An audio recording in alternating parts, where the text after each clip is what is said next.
the landlord wanted to be able to see what was going on in the backyard because they lived in the area. Again, that feels very intrusive.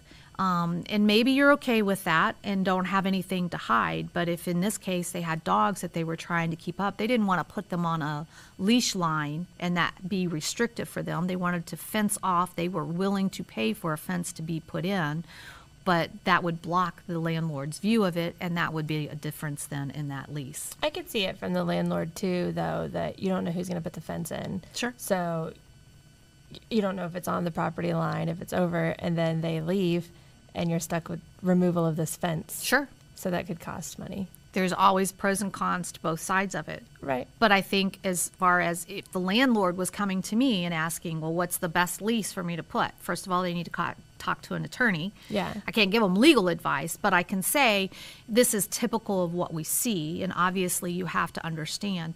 A big thing is whether or not they're giving rental repair list amortizations that go along with the lease, because sometimes a tenant will move out and the landlord will come back and say, well, you owe me $5,000 for the damage. What do you mean? Well, if they didn't provide a breakdown of what each of those repair items are and an estimate of those costs, they can't just make up this number and say that's what they owe.